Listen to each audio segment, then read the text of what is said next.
ستاسو په نظر کې د خبرې څه ویلیو ده چې تاسو یو داسې کس ته ځئ چې کوم تاسو سره اختلاف لري، کوم اسلام نه ډېر لرې وي او ستاسو په نظر کې ډېر ګناهګاره وي، نو تاسو دوی خلکو ته ځئ خیر سره، کیدای شي چې الله ورته هدایت ورکړي، او که داسې ونه شي نو دا معامله الله ته پرېږدئ. تاسو موسی علیه السلام کیسې ته وګورئ. الله هغې له داسې کس ته ولیږو چې چا به ویل انا ربکم الاعلی، چې زه ستا ټولو کې لوی خدای یم. نو هغې ویل وقال فرعون یا ایها الملأ ما علمت لکم من اله غیري، چې زما وزیرانو زه تاسو لپاره خپل ځان نه لوی خدای هیڅوک نه ګورم، زه ستاسو ټولو لپاره خپل ځان نه بل خدای هیڅوک نه پیژنم. نو هغه داسې کس و. نو کله چې الله موسی علیه السلام له هارون علیه السلام سره هغې ته ولیږو، نو هغوی ته یې ویل فقول له قولا لینا لعله یتذکر او یخشی، نو تاسو دواړه ورته لاړ شئ او ډېر نرمي سره ورسره خبره وکړئ.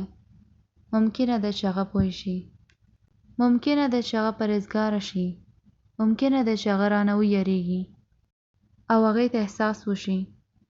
نو ورته لاړ شئ او ډېره نرمه خبره ورته وکړئ. الله د هغې وخت د ټولو کې عظیم انسان موسی علیه السلام ته وی چې هغې کس ته لاړ شه کوم چې د هغې وخت د ټولو کې بد او ذلیل کس و، کوم چې ظالم و، مکار و، قاتل و.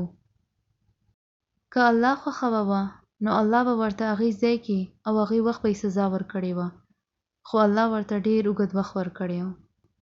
او الله موسی علیه السلام ته دا نه ویلي چې لاړ شه او ورته ووژنه، خو ورته یې ویلي و چې لاړ شه او ورسره ښایسته خبره او نرمه خبره وکړه. ستاسو د کس سره ډېر اختلاف دی او د ټولو کې غټ مشرک دی او داسې مشرک چې کوم ځان ته خدای وایي، خو الله بیا هم دا نه دی ویلي چې لاړ شه ورته ووژنه، ورته کنځل وکړه یا څه ورته بده خبره وکړه او ورته ویې چې ته خو کافر یې نو ته به دوزخ ته ځې.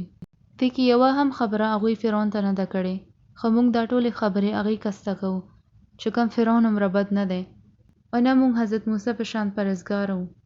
موږ ځان ته مسلمان ویو، خو موږ کله هم خبره کوو نو دومره سخته خبره کوو او هغه هم د خپل وروڼو ته.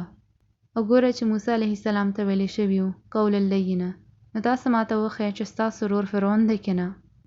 بیا تاسو به وایئ چې او موږ ورته کور کې فرعون ویو. نو وګورئ چې کله الله خوښوه نو هغې باندې عذاب راغی، کله چې الله خوښوه نو هغې مرګ راغی. نو دا زموږ لاسونو کې نه دی او دا زموږ اختیار کې نه دی. نو الله موږ ته د دې فهم راکړي.